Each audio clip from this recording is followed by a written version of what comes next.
오늘도 우리를 예배로 또한 은혜의 자리로 부르시는 하나님의 부르심에 순종하여 예배와 찬미와 감사로 주 앞에 나오신 여러분들을 주의 이름으로 환영하며 축복합니다. 오늘 이 예배의 자리에서 주님만이 주시는 참된 평화와 위로와 힘을 얻는 우리 모든 대형의 성도들이 되시기를 바랍니다. 오늘은 4월 30일 4월의 마지막 주일이고 날이고 이제 내일부터 새로운 달 5월이 시작됩니다. 우리는 새로운 한 달을 또 한 주를 시작하면서 새로운 것들을 기대합니다. 변화된 환경, 새로운 일, 또한 사람들의 변화를 기대합니다. 그러나 한 주를 시작하면서 주변 환경은 별다른 변화가 없다는 것을 우리는 발견하게 됩니다. 똑같은 일상, 똑같은 일, 여전히 변화되지 않는 사람들, 별다른 변화가 우리의 삶 가운데 없습니다. 나름대로 새로운 기분과 마음을 가지고 시작은 했지만 변함없는 주변의 환경과 사람들 때문에 실망스러울 때가 많이 있습니다. 이러한 상황에 대해서 전도서를 기록한 전도자는 이렇게 말합니다. 우리 전도서 1장 9절부터 10절의 말씀을 같이 한번 읽어보겠습니다.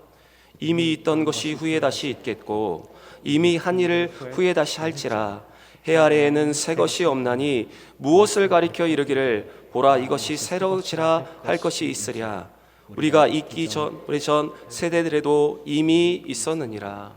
전도자는 이렇게 말합니다. 새로운 것은 없다, 변함도 없다, 이미 이전에 있었고 이전 모든 세대들도 경험한 것이다. 바로 이것이 인생의 수많은 경험을 한 전도자의 마지막 고백입니다.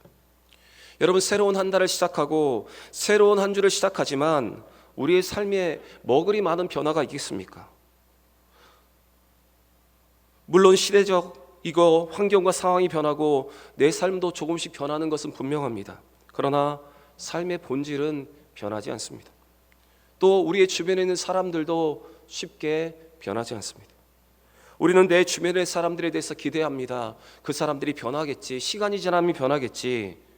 그러나 그러한 변화는 잘 일어나지 않습니다. 여러분, 이러한 상황과 환경 속에서 변화되지 않은 사람들 속에서 우리가 할 수 있는 가장 바람직한 태도는 바로 우리 자신을 하나님의 말씀에 비추어 보면서 우리 스스로를 조금씩 변화시켜 가는 것입니다. 답답하지만 모든 상황에 대해서 침묵을 하면서 또 겸손하게 하나님 앞에 자신을 비추어 보면서 우리를 변화시켜 갈 때 여러분, 우리의 변화를 통해서 우리의 주변도 여러분 변화가 되게 되는 것입니다. 여러분, 우리의 일터와 우리 주변의 변화를 기대하는 것보다 우리 자신이 변화되는 것이야말로 여러분 가장 바람직한 변화임을 기억하는 여러분과 제가 되기를 원합니다. 사랑하는 여러분, 기도의 응답에는 우리가 구하는 것을 들어주시는 응답도 있지만 기도하면서 우리 스스로가 바뀌는 응답도 있다는 사실을 기억하시면서 우리 주변이 변하지 않는 것 때문에 답답하며 원망하지 마시고 우리 스스로를 믿음 안에서 먼저 변화시킬 수 있는 여러분과 제가 되길 바랍니다. 우리 옆에 분과 한번 이렇게 인사했으면 좋겠습니다. 내가 먼저 변해야 주변이 변합니다. 인사하겠습니다. 내가 먼저 변해야 주변이 변합니다. 다시 한번 인사하겠습니다. 말씀 따라 먼저 변화하겠습니다. 인사하겠습니다. 말씀 따라 먼저 변하겠습니다. 말씀으로 변화되는 우리 모든 대형의 성도들이 되시기를 주의 이름으로 축원합니다. 이스라엘 백성들은 하나님과의 언약을 이행하지 않고 가나안의 민족과 타협하며 살아갈 때 길갈에서 나타난 하나님의 사자가 그들 앞에 다시 나타났습니다. 여호와의 사자는 출애굽에서부터 그들에게 약속하시고 그 약속을 이행하신 하나님을 말하면서 그들이 하나님과 한 약속을 이행하지 않고 가나안 민족과 타협하며 불신앙으로 살았음을 지적합니다. 그 여호와의 사자의 지적 앞에 그들은 울면서 참회를 합니다. 그리고 그곳에 다시 제단을 쌓고 믿음으로 살겠노라 다짐을 했습니다. 그러나 그들의 울음과 또한 그들의 다짐은 오래가지 않았습니다. 그들은 여전히 하나님과의 언약을 이행하지 않고 하나님 앞에 악을 행하여 바알들을 섬겼다. 오늘 성경은 기록하고 있습니다.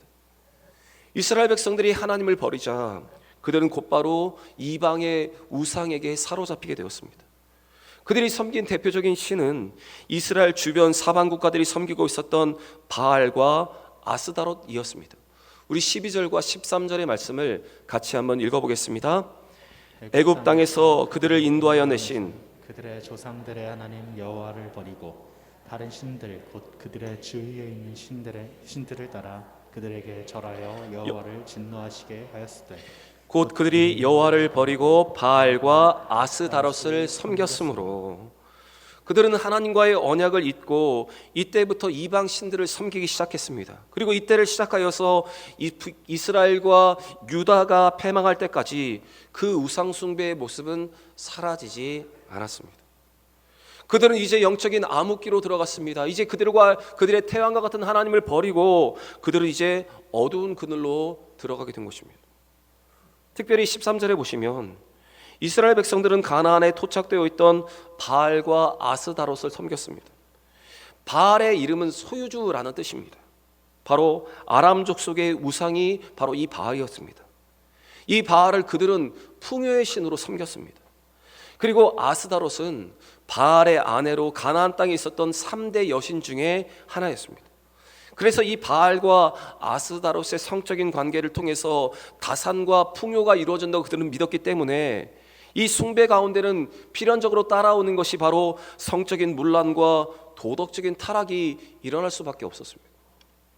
결국 이 바알과 아스다롯 그들이 이 우상에 매력적으로 빠졌던 이유는 바알과 아스다롯은 물질적인 풍요를 최고로 하는 배금 신앙이었으며 숭배의 한 행위로서 음란이 들어있을 정도로 쾌락의 종교였기 때문에 그들은 이 종교에 매료되어 있었습니다. 여러분, 하나님을 버린 그들의 마음에 무엇이 들어왔는지를 한번 보시기 바랍니다. 물질과 쾌락이 자리를 차지하게 되었습니다. 그러는 하나님보다 물질과 쾌락을 쫓아가기 시작했습니다. 그리고 그들이 신학이 지나면서 그들은 하나님과 바알을 겸하여 섬기기까지 했던 것이 바로 성경에 기록되어 있습니다.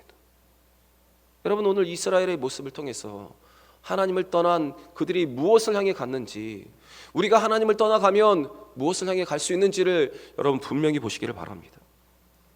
여호와의 사자의 분명한 경고 앞에도 온전하게 회개하며 돌이키지 않고 오히려 하나님을 떠나 바알과 아스타롯을 섬기는 그들을 향해서 하나님은 이제 그들에게 선언하십니다.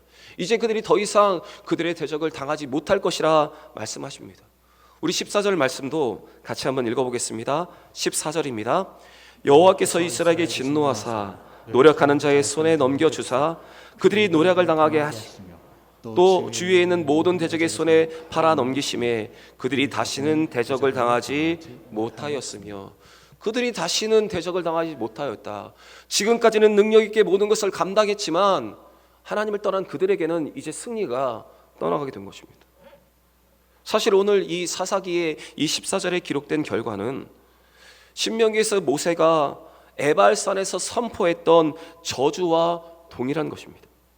모세는 이스라엘 백성들을 그림신산과 에발산 앞에 세우고 그들이 하나님을 따라 온전히 하나님을 섬기면 그림신산과 같은 축복이 그들에게 임하고, 에발산 앞에 세우면서 그들이 하나님을 떠나면 에발산과 같은 저주가 그들에게 임하겠다고 분명히 선언을 했습니다.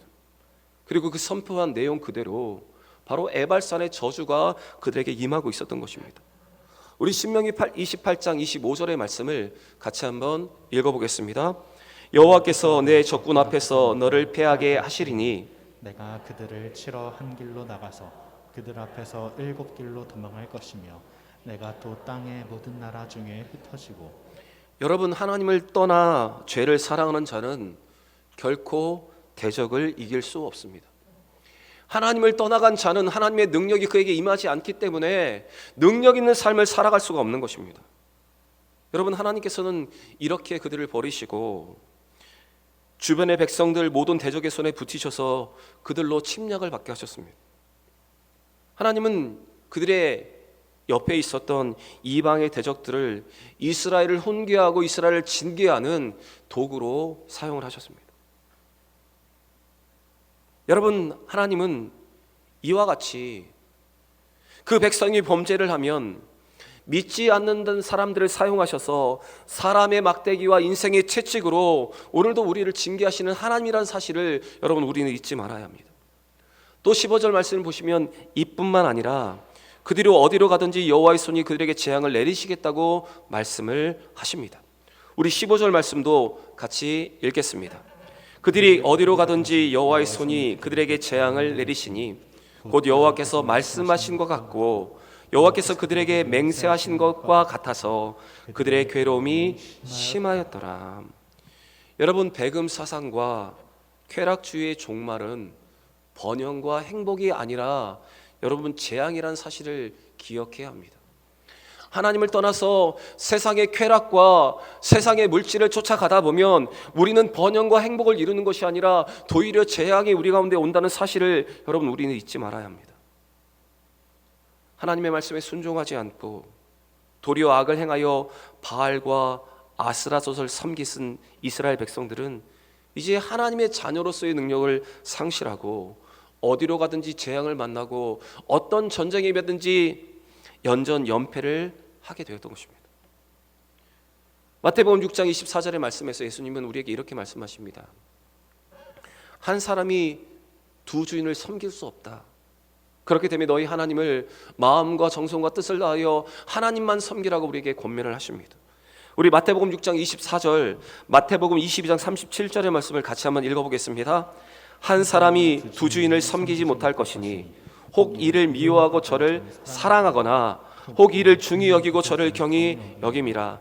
너희가 하나님과 재물을 겸하여 섬기지 못하느니라. 마태복음 22장 37절입니다. 예수께서 이르시되 내 마음을 다하고 목숨을 다하고 뜻을 다하여 주 너희 하나님을 사랑하라 하셨으니. 여러분, 우리 하나님은 우리에게 당신을 향한 전폭적인 사랑과 헌신을 원하십니다. 하나님께서 이스라엘 백성들의 패역에 대해서 진노하셨던 것처럼 우리도 하나님을 떠나갈 때 하나님 우리에게도 이렇게 진노하시는 하나님이십니다. 여러분, 오늘 이 이스라엘 백성들의 우상 숭배의 원인과 결과를 기억하시면서 물질과 쾌락을 따라가는 것이 아니라 우리 하나님만, 우리 아버지만 잘 섬길 수 있는 여러분과 저의 삶이 되기를 바랍니다. 제가 목회를 하면서 또한 많은 성도를 섬기면서 목회의 중요한 한 가지 교훈을 발견한 것이 있습니다. 그것은 성도들에게도 영적인 사이클이 있다는 것입니다. 반복적인 영적인 주기들이 있다는 것입니다. 영적인 상태, 영적인 건강이 좋을 때와 영적인 건강이 나쁠 때가 이제 눈에 보이게 된다는 것입니다.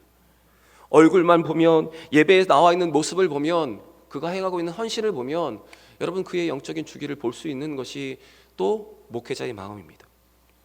그래서 영적인 상태와 영적인 건강이 좋지 않은 것이 보여지면 더 기도하게 되고, 또한 영적으로 건강하고 헌신한 것을 보면 더 영적인 건강이 오래가도록 지속되도록 기도하는 것이 목회자의 마음입니다. 이와 같이 이스라엘 백성들에게도 영적인 사이클, 영적인 주기가 있었습니다. 하나님은 하나님을 떠난 이스라엘 백성들을 주변의 나라를 통해서 패하게 하시고 재앙 가운데 거하게 하셨습니다. 정확하게 말씀드리면 사람의 막대기와 인생의 채찍으로 그들을 징계하셨습니다. 그러나 하나님은 대적도로 말미암아서 슬퍼하고 그 고통 속에서 부르짖며 탄식하던 이스라엘의 소리를 들을 때마다 뜻을 돌이켜서 그들의 구원자로 사사를 그들에게 보내주셨습니다. 그래서 16절에 이렇게 기록이 되어 있습니다. 여호와께서 사사들을 세우사 노력자의 손에서 그들을 구원하게 하셨으나. 오늘 하나님이 이스라엘의 대적의 손에서 구원하시기 위해서 세우신 사사는 혈통적으로 승계되고 전권을 횡세하는 왕과는 달리 하나님께서 부여하신 영적인 권위로 말미암아서 일정 기간 동안 재판권과 군사권을 행사하는 직분의 사람들이었습니다. 하나님이 이와 같은 사사를 그들에게 보내시고 사사를 세우실 때는 그들과 함께 하셨고 그의 사는 날 동안에 대적의 손에서 이스라엘 백성들을 구원해 주셨습니다. 하지만 이스라엘 백성들은 이 사사가 죽고 다시 그들이 평안하기 시작하면 다시 그 세대의 조상보다 더 부패하기를 그치지 않았습니다. 봐도 그들의 영적인 사이클, 영적인 주기에 대해서 오늘 18절과 19절은 기록을 하고 있는데 우리 두 절을 그들의 어떤 사이클로 살았는지를 한번 보시면서 같이 한번 읽어보겠습니다. 여호와께서 그들을 위하여 사사들을 세우실 때에는 그 사사와 함께 하셨고 그 사사가 사는 날 동안에는 여호와께서 그들을 대적의 손에서 구원하셨으니 이는 그들이 대적에게 압박과 괴롭게 함을 받아 슬피 부르짖음으로 여호와께서 뜻을 돌이키셨음이거늘. 그 사사가 죽은 후에는 그들이 돌이켜 그들의 조상들보다 더욱 타락하여 다른 신들을 따라 섬기며 그들에게 절하고 그들의 행위와 패역한 길을 그치지 아니하였으므로. 사사들을 세웠을 때에는 대적으로 말미암아 고통을 받아서 하나님 앞에 부르짖을 때 하나님은 통행하며 자복하며 나오는 그들을 회복시켜 주셨습니다. 그때 그들은 얼마간 하나님을 잘 섬기다가 그러다가 사사가 죽고 또한 삶의 형편이 나아지면 다시 이방 우상을 숭배하기 시작했습니다. 그러면 다시 하나님이 그들에게 징계를 내리셨고 그들은 또 회개하며 돌아왔지만 그 회개가 오래가지 않았습니다. 그들은 사사를 통해서 구원과 평안함을 누리다가 그 사사가 죽고 나면 또다시 영적인 나탐에 빠져서 여러분 타락하고 말았던 것입니다. 여러분, 이와 같은 영적인 주기가 타락과 회복, 구원과 타락이라는 이 영적인 주기가 사사기에 6번이나 여러분 반복적으로 나타나고 있습니다. 그리고 성경 전체를 보시면 창조와 타락과 이 구속의 역사가 여러분 계속해서 반복되고 있는 것입니다. 여러분, 이스라엘의 이러한 영적인 주기는 인간의 타락이 얼마나 철저한 것인가를 우리에게 보여주고 있습니다. 인간이 얼마나 미성숙하고 인간이 얼마나 간사한 존재인가를 여러분 우리에게 보여주고 있는 것입니다. 여러분, 오늘 이 이스라엘 백성들에게 영적인 주기가 있었던 것처럼 우리에게도 영적인 주기가 있습니다. 문제가 생기고 고통이 생기면 새벽 예배에 나와 기도하기 시작합니다. 갑자기 새벽 예배에 나오지 않았던 분들이 새벽 예배에 나오기 시작하면 목회자의 마음이 철커덕 내려앉습니다. 무슨 일이 있는지, 어떤 일 때문에 기도하시는지 걱정을 하게 되는 것입니다. 그렇게 새벽 예배에 나와서 부르짖다가 문제가 해결되면 다시 새벽 예배에 나오지 않습니다. 그러면 저는 생각합니다. 이제 문제가 잘 해결되었나 보다. 여러분, 이것이 목회자의 마음입니다.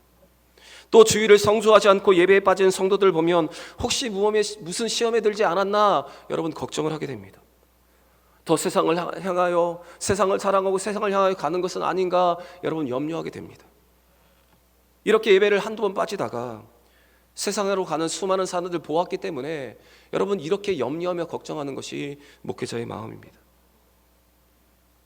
여러분, 오늘 이스라엘 백성과 같은 영적 주기가 우리 가운데 없을 수는 없지만 그 영적 주기가 많이 반복된다면 우리는 아직도 불순종과 미성숙한 신앙 가운데 거하고 있는 것입니다.